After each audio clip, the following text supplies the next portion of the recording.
Welcome to the Sports Foundation Network. Right here, I am your host, Angela Wynn. Our co-host today, Mr. Coach Eric Reed, is in the house, and we have a very special guest with us. Mr. Fred Reed is going to grace you with some information today that we want you to stay connected because it's going to be some good stuff, okay? So I want to go ahead and just turn it over to Coach Reed. Do you have anything you want to say before we get started? Yes, I want to say welcome to the Sports Foundation Network podcast. You know, this will be a vehicle that we would love the community to tap into every week to find out what's happening in our community and how to be a part of a movement, a grassroots movement that's going to take over the state and eventually the country. Yes. And the Sports Foundation Network, we've got some passengers who actually know how to drive the bus, and we got that right here, Mr. Fred Reed, who's been down the road a few times, and like Angela said, he's going to grace us with some knowledge. Yes. That you'll find to be very enhancing and in line and in step with where we're going as a community. Good morning, Fred.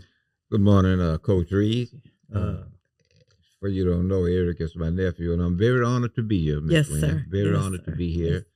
I don't know if I could share anything that would be to. You can. I will do my best to give you the information that I have, Mm-hmm. and just talk a little bit about who I am and what I've been trying to do also in the community. Yeah. But Yes. it's a blessing to be here with you guys. Yes, Eric. Yeah. You think he could drive the bus, Eric? Oh, drive the bus. He can drive the all right. bus looking Well, at the map. you shut him. You shut him tires. He gonna keep the tires inflated. He gonna keep Okay. it, All right. All right. Well, I tell you, I am honored to be here in your presence, sir. I've heard so much about you, and and I don't take it lightly. Just as some previous guests we've had, Pastor David A. Cowan. I don't take those connections lightly because we're living in a time where the generation that we're living in, some of the kids, they are so dishonorable, and I grew up in an era whereas, it started at school. If you cut up in school, you're going to get it at the schoolhouse. And then when we got home, we're going to get it at home. Because by that time, somebody from the school done call your mama. Right.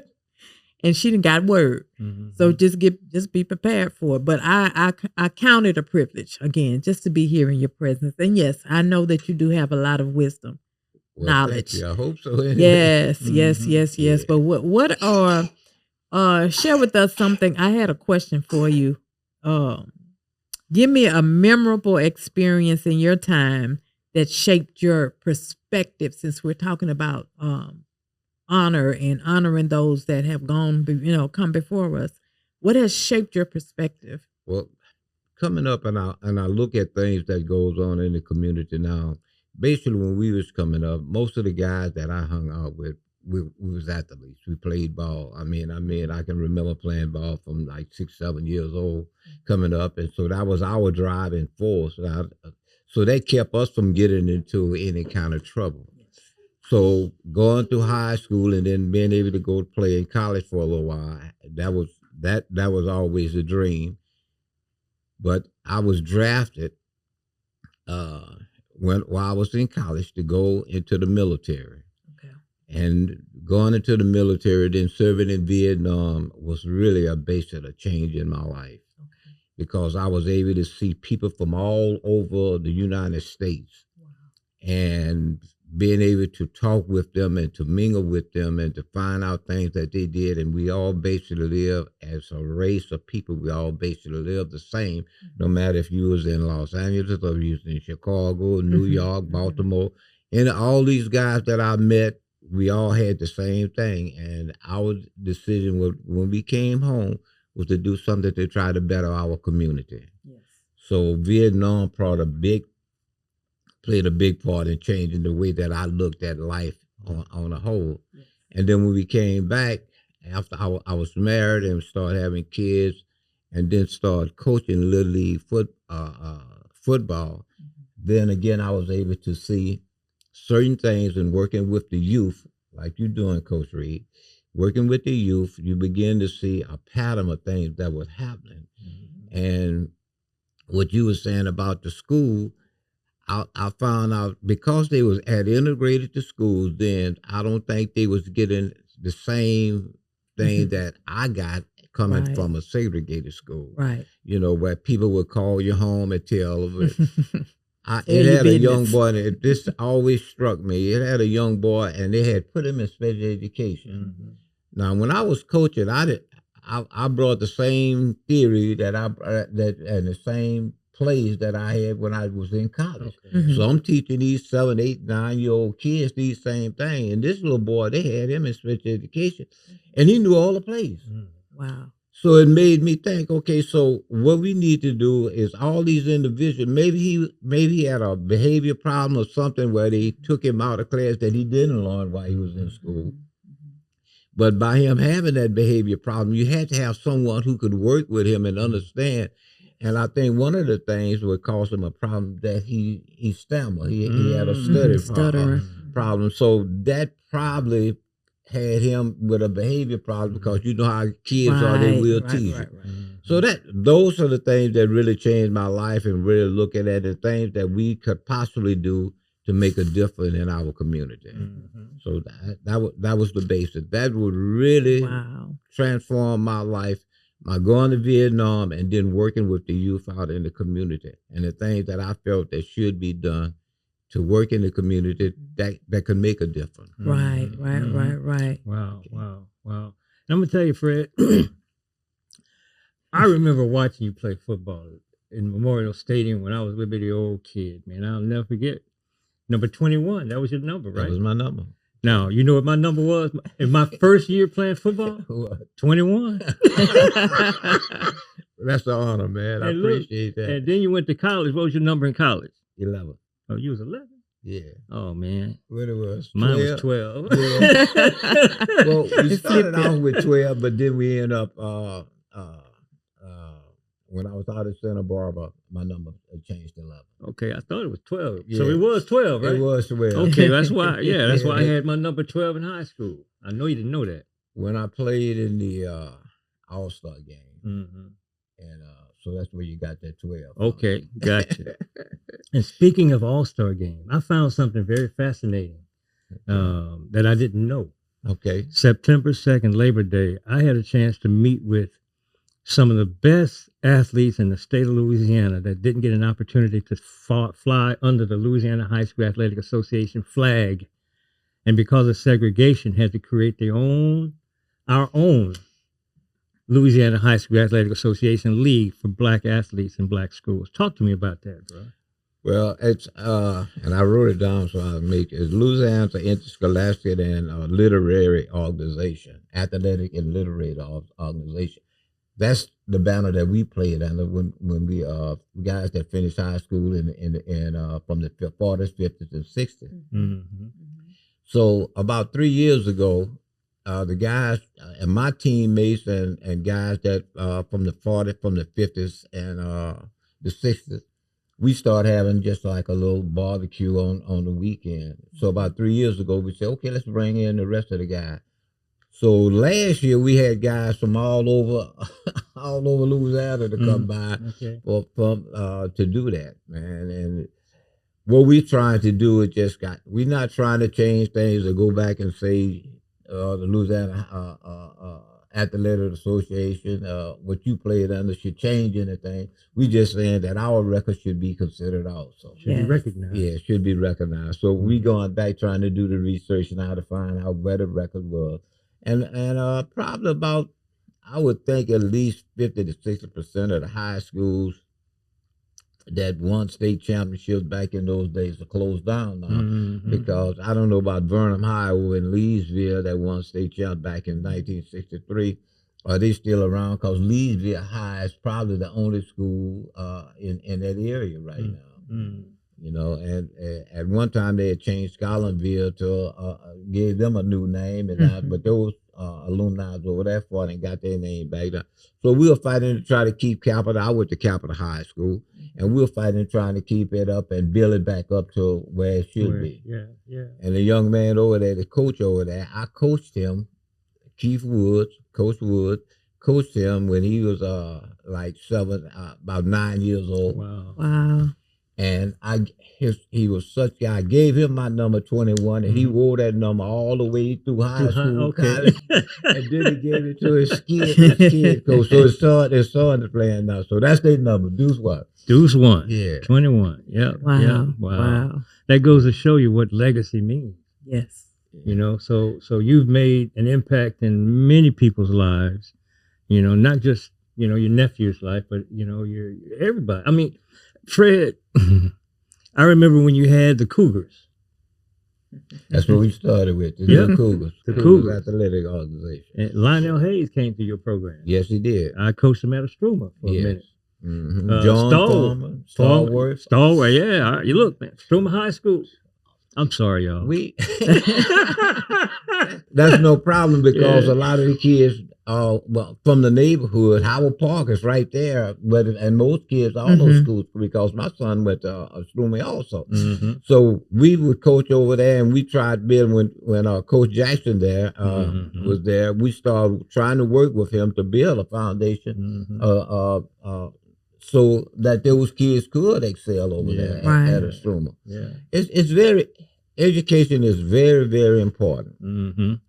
But you must know how to reach kids from all levels of life and be able to deal with them. The culture in our community, to me, has to change. Mm-hmm. Yes. So we can start building that and looking at the things that's going to be able to educate the kids in the community and show them how to deal with the economic structure of this country. Mm-hmm. Right, right. If we can teach them how to live economically and deal with what their income is and being able that they can have a good life. They don't have to be millionaires to have a good life in the country, in the United States of America. Mm-hmm. So we must teach these things over there, and the culture must change a little bit where we can go through that and be able to teach them how to do that. Right. And I know you open up something that you have a passion for. I think all of us have a passion for it in here, and that culture changing, you know, and there's a passion that you have for, you know, the community, and it involves getting involved in politics and outside of politics, having to not only be a part of the infrastructure, you know, building an apparatus to get someone voted into office, but also as citizens, we got to get involved. Yes. And I know you speak to that because we talked about that the other night. Well, you must understand what your vote do. As a lot of people will say, my one vote don't count. But you must understand that the people that you elected are lawmakers, and they make the laws that's going to have impact on you. Have an impact on your life forever. Mm-hmm. If they go down there to the legislature and change those laws over there, it's going to impact the community and everything. So you must get involved in that and look at what you can do as going out to your one vote make a big difference, and work with people that you know that's going to make laws that's going to benefit your community. Mm-hmm. You know, it's not about individuals. I mean, I ran for office before, but it wasn't just to say for Fred Reed wanted to be a state representative or a state senator.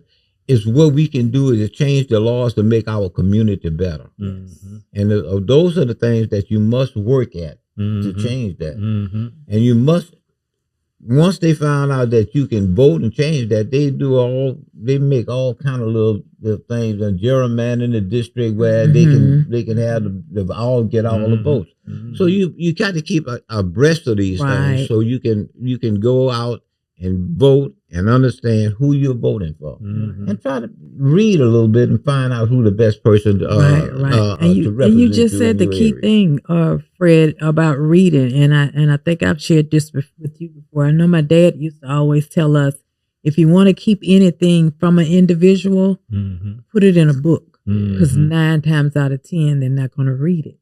So if they start reading, just as you was just saying, pick up and read, research. That will make a difference if you can understand what you're looking at, because the economic development in your area make a big difference. Be able to create jobs and have jobs that's going to pay you a livable income where you can where you can go to work and you don't have to work 2 or 3 jobs just to be able to pay your bills. Right. That makes a difference. Right. A real difference. Right. That is so good. Yeah. And, you know, and that's the thing too about the Sports Foundation. You know, we have 7 pillars that we build this program on. Okay. And, you know, a couple of pillars are, you know, behavior modification. You know, I've never in my coaching years have ever called myself disciplining a child. I don't discipline children. I motivate them to change their behavior. Now, in that motivation, the choices are change your behavior or get to stepping. Right. It's that simple. Sometimes this type of discipline, you know, whether it be track, golf, basketball, football, that may not be your venue. You may be more oriented into writing or music. Right. I wish I could play an instrument. I wish I could read music. You know, so the sooner I get a child to understand that this may not be for you, I think I'm blessing them in a lot of ways. No question about that. So, you know, so the thing that I think is important is that we give children the opportunity to choose. So they have to be exposed to many different things other than just what they got in their hand or in front of the TV with the toggle switch. Yes. That's so important, Eric, because in having a foundation that work with youth, they must have other things, all the other things that they can get into the just football, basketball, and baseball. Exactly. You know, if they want to do music, if they want to write, if they want to act, all those other cultures that are out there, there should be an opportunity for them to do that. Everybody's not going to be a football player. Everybody's not going to be a basketball player. And you don't have to do that. That's right. You can use your mind to do other things and whatever interests you. If you like playing a instrument and play music, those things should be available to you. I mean, you know, that's tennis, there's golf, there's swimming. All those things should be available instead of just football, basketball, and baseball in our community for our young people to be able to participate in. Right. You know what? I had an opportunity to talk with a young girl and her brother, and she shared with me, she said, I've never been live right there in Scotlandville.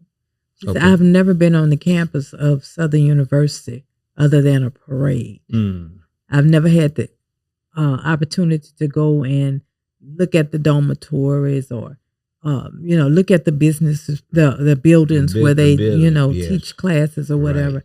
She said, I've never been other than a parade, had an opportunity to go on the campus. And I thought that was so heart-wrenching. You know, you right there. Yeah. Right there. And never had the opportunity to do that. That's so correct. Yes. So what do we do? How do we change that narrative within our communities? Well, the key to it really is, if you have a nonprofit corporation and you can hit into foundation that work with youth, where you can generate funds to do it, because what we are talking about, none of those things will work unless you have some kind of money to be able to get out in the community to bring these people together. And to be able to do that, you have to have a program to be able to do that, and you cannot have a program if you don't have the funds to fund the program. Exactly. So your politician, if they would work along with you to help you to be able to accomplish these things, and be able to show you where you can generate the funds to be able to do those things, would make a big difference. You know, and I know some politicians who have tried to do things over there, but they don't have a format that they can go in. What you're presenting is a format for these people to be able to say, okay, we can buy into this here, and we'll be able to accomplish some of the things that we see that will make a culture change in our community. So those are the things that you have to start looking into, because obviously in the United States of America, nothing works unless you have funds to do it. Money. I say I'm a pure capitalist. With Christian feelings. Yes, you are. And you live in a capitalist society. Yeah. So You have to be a capitalist. I see nothing wrong with that. Ain't nothing wrong with it. Yeah. But here's the thing, though, that I got challenged with understanding how to be a capitalist and still love everybody as God expects me to. And then that became an issue that, poor Adam. I would say not to have the love of money. Right. That if you have enough to take care of your needs, everything else you can use to help other people to take care of their needs. You know, we don't want to give people money for them to live on. We want to teach them how to make money to live on. That's exactly right. Yeah. But for them to do that, you have to be able to put them in a position where they can learn how to do these things. That's the key word, learn. Yeah. So we got to teach. We have to teach them to learn how to live with what they have and not to sit around and wait for you to take care of it. Really. And I think that's what the system has bred. Has taught them. Yeah. That's what they, the systems, like you said, that's what they've taught, them to do, to sit and wait for it. Yeah. Wait for the mailman, wait for that once a month, And that stifles your creativity. Yes. We are very creative people. Yes, we are. Yes, we are. And if I stifle your creativity by, hey, look, I got you. Don't worry about it. Don't even think about it. Just get up and go check the mail once a month. Oh, no. I'm sorry, y'all. But that's a very passionate piece that I have. Yeah.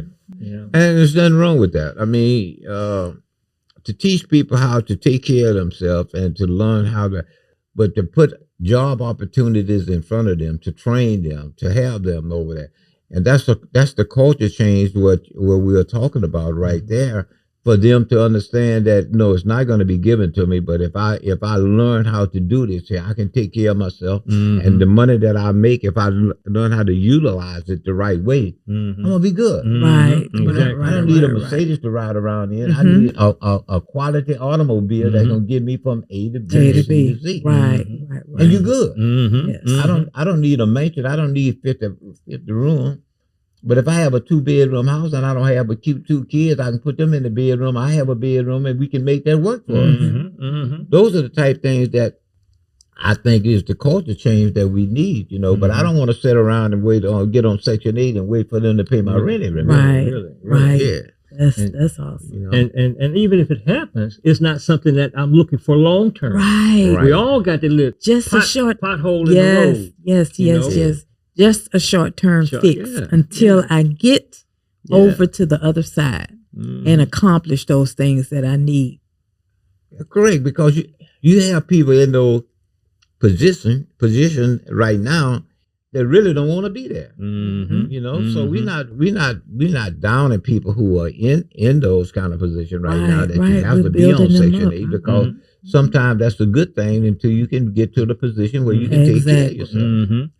And I tell you what, that teaching, and then here's the thing that I stood for about 1.5 years, maybe 2 years, trying to understand what I'm about to say. Dr. Joy, I can't remember her last name, but she's from, her family's from Louisiana. They grew up in California. She's a PhD sociologist, and she introduced a term to me.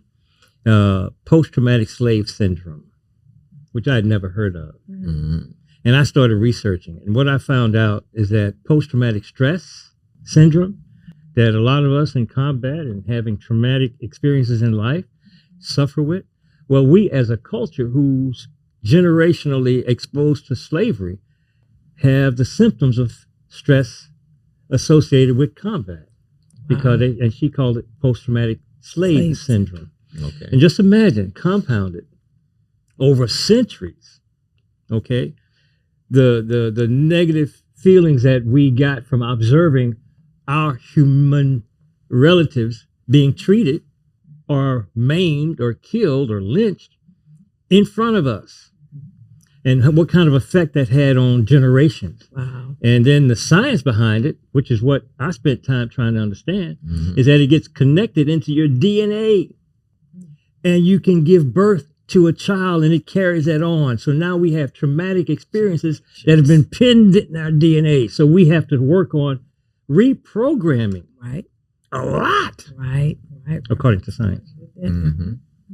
You know? And it starts with like you said, we have to reprogram our minds. Mm-hmm. And that's going to come through reading and exposing ourselves to different things and different cultures. And hey, I didn't live in the house with Fred Reed. So, I have to get into commune with you to learn, listen, and be open, because I don't know everything. Mm-hmm. So yeah, I need to learn some stuff. So talk to me. Talk to me. Yes.